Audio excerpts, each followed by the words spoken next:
नमस्कार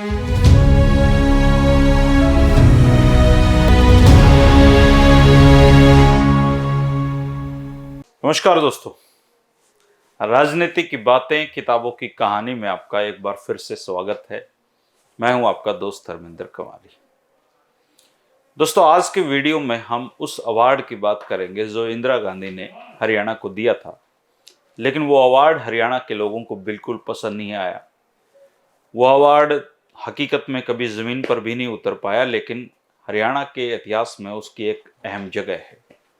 इतिहास में उसको इंदिरा अवार्ड के नाम से जाना जाता है। तो आइए दोस्तों जानते हैं कि इंदिरा अवार्ड आखिर क्या बला थी हरियाणा पर। वह यह था दोस्तों कि हरियाणा और पंजाब बनने के साथ ही इन दोनों राज्यों के बीच सबसे अधिक जो समस्या थी वो थी चंडीगढ़ को लेकर थी, और इसको लेकर विवाद बना हुआ है। आज तक ये विवाद चलता आ रहा है। चंडीगढ़ कोई छोड़ने के लिए तैयार नहीं है। चंडीगढ़ को पंजाब में मिलाने के लिए सरदार दर्शन सिंह फेरूमान को भूख हड़ताल पर बैठना पड़ा, और उसको देखते हुए हरियाणा के नेताओं ने ऐसा कोई कदम उठाने की सोची ताकि केंद्र पंजाब के दबाव में आकर कहीं हरियाणा के प्रतिकूल फैसला ना ले ले और कहीं चंडीगढ़ पंजाब को ना दे दे। तो चौधरी देवीलाल और प्रोफेसर शेर सिंह की जोड़ी एक बार फिर से इस पर चर्चा करने बैठी, और फैसला लिया गया कि किसी ऐसे व्यक्ति को खोजा जाए भूख हड़ताल के लिए जो हरियाणा की तरफ से भूख हड़ताल करे और जनता पर भी उसका प्रभाव हो।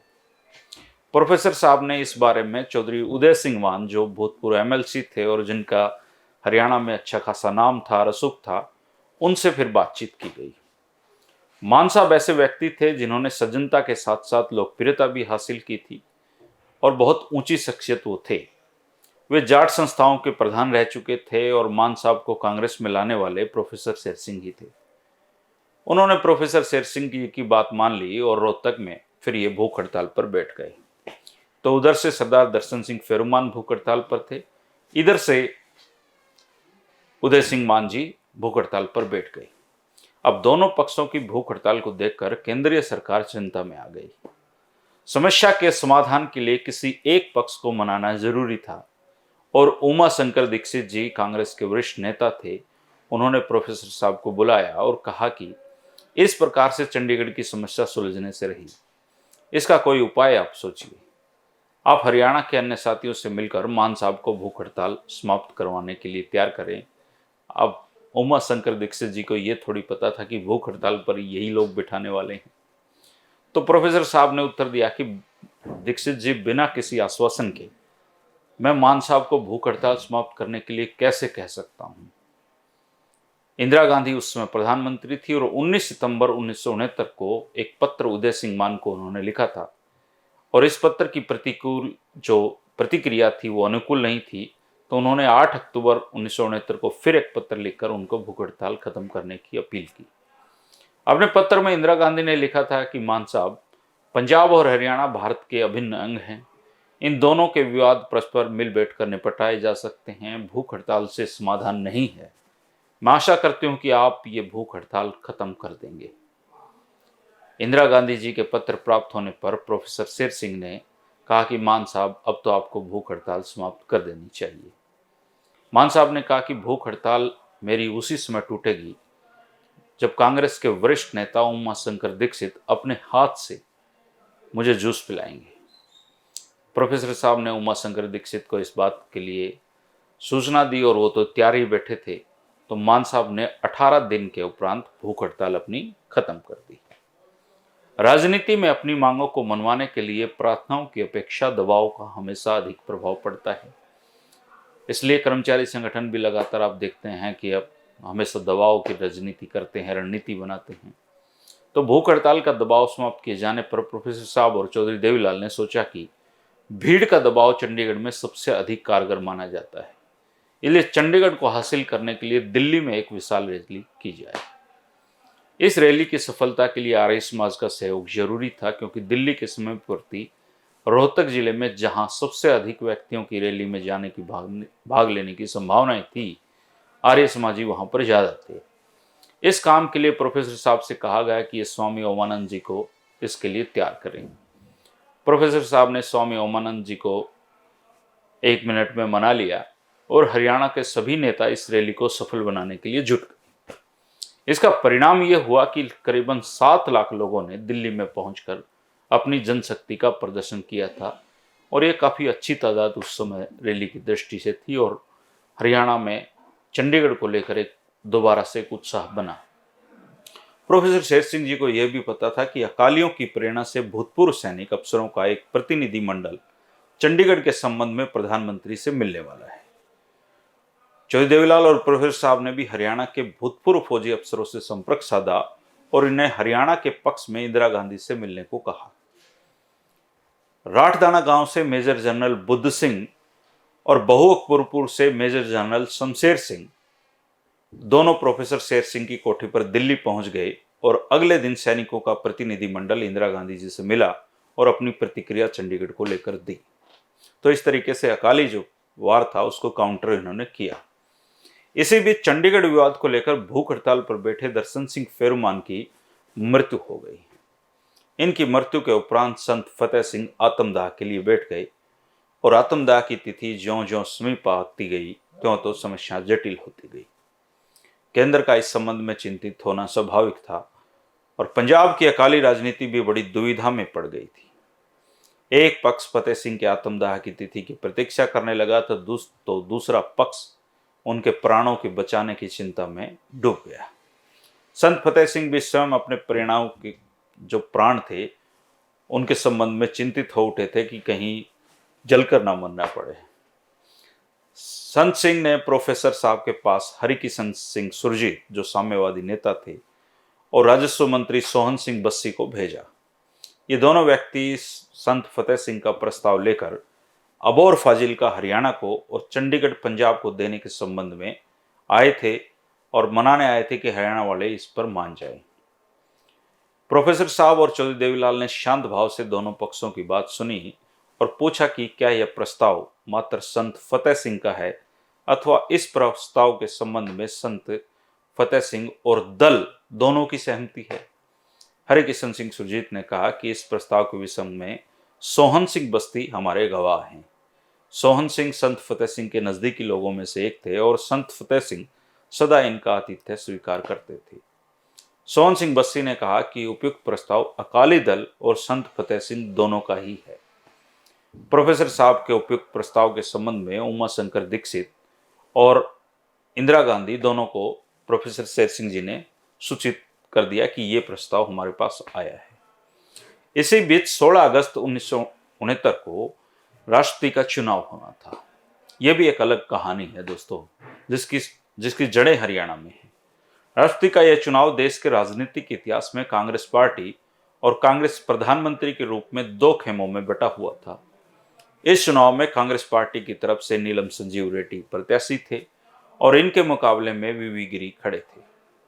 इंदिरा गांधी जी नीलम संजीव रेड्डी को नहीं चाहती थी कि वो राष्ट्रपति बने, इसलिए उन्होंने मन बना लिया था कि जो सिंडिकेट कांग्रेस है, जिसमें वरिष्ठ कांग्रेसियों का कहते हैं, उसमें उसका मुकाबला किया जाए और वीवी गिरी की सहायता करी जाए।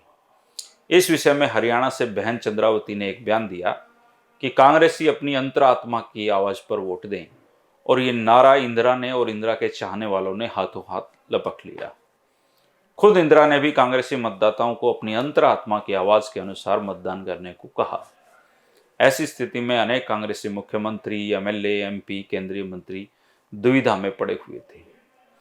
इसी दिन प्रोफेसर शेर सिंह जी की बेटी की भी शादी थी और रात को लगभग 10:30 बजे चौधरी बंसीलाल भी प्रोफेसर साहब के घर पे शुभकामनाएं देने पहुंचे।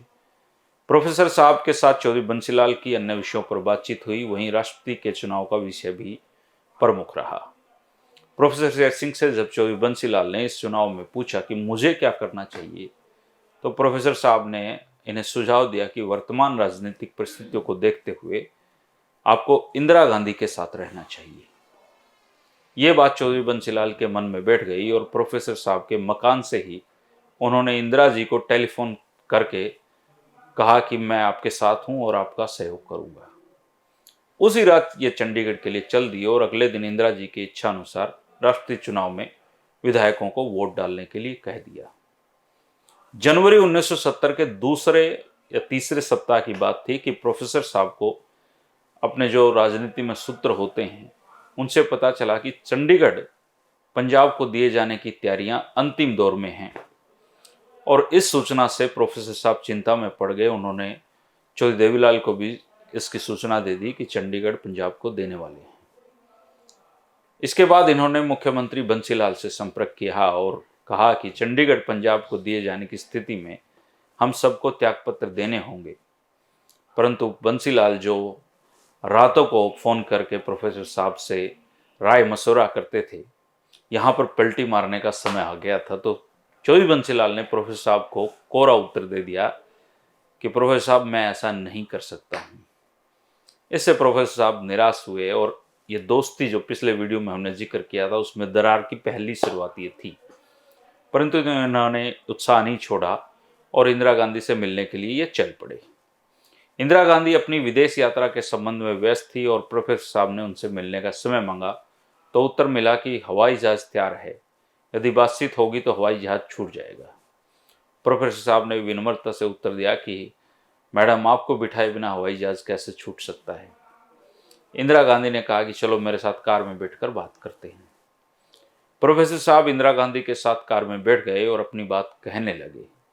इंदिरा गांधी ने प्रोफेसर साहब के तर्कों को सुनकर कहा कि लोकसभा में 3 शास्त्रियों को छोड़कर आपका कौन है। तो 3 शास्त्री जो थे वो थे रघुवीर शास्त्री, प्रकाशवीर शास्त्री और शिव कुमार शास्त्री। जबकि लगभग सभी विरोधी पार्टियां अकालियों का उस समय समर्थन कर रही थी। इन बातों को छोड़कर इस समस्या का अन्य कोई समाधान अगर आपके पास है तो दीक्षित जी को बता देना, ये कहकर इंदिरा गांधी जी अपनी हवाई जहाज में बैठ गई। प्रोफेसर शेर सिंह इस संबंध में फिर उमाशंकर दीक्षित जी से मिले। ये उमाशंकर दीक्षित जी शीला दीक्षित जी के ससुर थे। उन्हें अवगत कराया गया कि अकाली इस बात से सहमत हैं कि चंडीगढ़ पंजाब को और अबोर फाजिल्का हरियाणा को दे दिया जाए। प्रोफेसर साहब ने आगे कहा कि जहां तक विवाद का प्रश्न है वहां तक समान बंटवारा होना चाहिए। घर में भी जब 2 भाई अलग अलग होते हैं तो बंटवारा समान ही होता है। इंदिरा जब यात्रा के बाद वापस आई तो दीक्षित जी ने प्रोफेसर शेर सिंह वाली बात उनके सामने रखी। जब अकालियों को यह पता चला कि इंदिरा गांधी अबोर फाजिल्का हरियाणा को और चंडीगढ़ पंजाब को देने पर सहमत है तो उन्होंने इसका विरोध किया और इंदिरा गांधी से कहा कि हमें यह मान्य नहीं है, अबोर फाजिल्का भी हमारे पास ही रहेंगे। इससे इंदिरा गांधी जी बड़ी बेचैन हो गई। उन्होंने प्रोफेसर शेर सिंह को बुलाकर कहा कि आप तो कहते थे कि अकाली इस फार्मूले पर सहमत हैं, परंतु वे तो नहीं मान रहे। अब ऐसी स्थिति में क्या किया जाए, आप बताइए। तो प्रोफेसर साहब ने इंदिरा गांधी को कहा कि आप थोड़ा सा कठोर रुख अपनाइए, तब कहीं जाकर ये लोग आपकी बात मानेंगे। प्रोफेसर साहब के कहने सुनने के उपरांत इंदिरा गांधी ने फिर कड़ाई से का मार्ग पकड़ा और अकालियों को बुलावा भेजा। उनके पास जब अकाली लोग मिलने के लिए आए तो इंदिरा गांधी ने साफ शब्दों में कहा कि चंडीगढ़ आपको और अबोर फाजिल्का हरियाणा को देने का फैसला आप लोगों का था। इसकी पुष्टि जो है वो हरिकिशन सिंह सुरजीत सोहन सिंह बस्सी से मैंने कर ली है। इस विषय में मैं आगे कुछ भी करने के लिए तैयार नहीं हूँ। और इंदिरा गांधी के कठोर रुख को देखते हुए अकालियों ने इस संबंध में सोचने का समय मांगा, परंतु ये एक बड़ा आश्चर्य था कि मात्र 2 घंटे बाद ही वो आकर ये कह गए कि उन्हें प्रस्ताव मंजूर है। इंदिरा गांधी ने पंजाब और हरियाणा के विवाद के संबंध में निर्णय दिया, उसे इंदिरा अवार्ड के नाम से जाना जाता है। हालांकि ये कभी फलीभूत नहीं हो पाया। यह अवार्ड 29 जनवरी 1970 को दिया गया था और इस अवार्ड को तैयार करने वाले लोगों में सरदार सरण सिंह थे, प्रोफेसर शेर सिंह थे और PN हक्सर इसमें शामिल थे। इस इंदिरा अवार्ड के अनुसार 5 साल के बाद चंडीगढ़ पंजाब को दे दिया जाएगा, यह घोषणा भी कर दी गई। इसके साथ ही इस अवार्ड में यह भी लिखा गया कि अबोर फाजिल्का हरियाणा को दिए जाएंगे और कमीशन बैठाया जाएगा जो कि सीमा के जो समीपवर्ती गांव हैं उनको भाषाई आधार पर पुनर्निर्धारित करेगा। इसके बाद 2 उपयुक्त अवार्ड की समूची प्रक्रिया एक साथ लागू की जाएगी और फिर हरियाणा में और पंजाब में इस फैसले को लेकर प्रतिक्रियाएं हुई जो अलग अलग तरीके की थी। आपकी जानकारी के लिए ये बताना भी यहाँ जरूरी है कि जब इस अंतिम रूपरेखा, इस जो ड्राफ्ट था इसका फैसले का, तब टाइप हो रहा था तो सरदार स्वर्ण सिंह चंडीगढ़ कैपिटल प्रोजेक्ट के स्थान पर चंडीगढ़ यूनियन टेरिटरी शब्द टाइप करवा कर लाए। सामान्य लोगों की समझ में इस शब्द का फेर सबको समझ नहीं आता, लेकिन प्रोफेसर साहब ने ये गलती पकड़ ली और ये जानबूझकर की हुई गलती थी, क्योंकि 1946 से ही वो पंजाब के लोगों की हरियाणा के प्रति जो दृष्टि है उसको समझ रहे थे। इनकी दृष्टि से स्वर्ण सिंह ने ये चाल चली थी, और नहीं तो ये अगर देखी नहीं जाती तो ये पास भी हो जाती। जब प्रोफेसर साहब के पास अंतिम जो ड्राफ्ट है पढ़ने के लिए आया तो इन्होंने कहा कि ड्राफ्ट कमेटी ने जो चंडीगढ़ है वो चंडीगढ़ कैपिटल ही लिखा था, न कि चंडीगढ़ यूनियन टेरिटरी लिखा था। इसलिए इस शब्द को काटकर चंडीगढ़ कैपिटल आप लिखें, और फिर इसके बाद चंडीगढ़ कैपिटल आप लिखा गया। चंडीगढ़ जो यूनियन टेरिटरी शब्द था, यदि ड्राफ्ट में रह जाता तो इससे हरियाणा की बड़ी भारी नुकसान होता उस समय, क्योंकि यूनियन टेरिटरी में शहर के अतिरिक्त चंडीगढ़ रेलवे स्टेशन तथा मनी माजरा इत्यादि गांव भी पंजाब को चले जाते। प्रोफेसर साहब की इस सजगता की जो बात थी वो फिर चौबे बंसीलाल ने अपनी अनेक सभाओं में उसको बार बार दोहराया भी था। इसके बाद इंदिरा अवार्ड के विरोध में हरियाणा से प्रतिकूल प्रतिक्रियाएं हुई, प्रदर्शन हुए और रेवाड़ी में तो 6 लोगों की मौत भी इस दौरान हो गई। चौधरी रिजक राम ने इंदिरा अवार्ड की प्रतिक्रिया स्वरूप राज्यसभा से त्यागपत्र दे दिया, और वो इकलौते ऐसे व्यक्ति थे जिन्होंने ये बोल्ड कदम उठाया था। और इसके बाद ये समझा जाने लगा कि आगे आने वाला समय कांग्रेस का नहीं है, चुनाव में कांग्रेस हार जाएगी। तो फिर उसके परिदृश्य में फिर आगे लोकसभा के चुनाव होंगे दोस्तों, जिसकी कहानी हम कल के वीडियो में जिक्र करेंगे। कल के वीडियो में हम न्यूजीलैंड में लोग कुत्तों की प्रतिमा क्यों बनाते हैं इसका भी वर्णन करेंगे, क्योंकि प्रोफेसर साहब ने अपनी किताब में इसका जिक्र किया है। और इसकी भी रोचक कहानी है कि न्यूजीलैंड में कुत्तों की पूजा होती है, तो क्यों होती है, और हरियाणा की राजनीति के और बाकी अनछुए पहलू क्या हैं, वो 3 बजे की वीडियो में हमेशा चलते रहेंगे दोस्तों। प्रोफेसर साहब के जो कहानी है राजनीति की यात्रा की, वह बस 3-4 वीडियो और बाकी इसके रह गए हैं। इसके बाद दूसरी राजनीतिक कहानियों की तरफ हम मुड़ेंगे। इंतजार कीजिए कल का 3 बजे चाय की चुस्कियों के साथ लें राजनीति की बातों का मजा। वीडियो अगर पसंद आए तो लाइक कर दिया करें, कमेंट किया करें और 2-4 दोस्तों को भेज दिया करें। शुक्रिया, नमस्कार। I love Indus because I like Indus. I adore Indus. I admire Indus. I admire my school. I like Indus. Indus is different. आपके बच्चे के सर्वांगीण विकास के लिए सर्वश्रेष्ठ शिक्षा का सर्वोत्तम संस्थान इंडस पब्लिक स्कूल।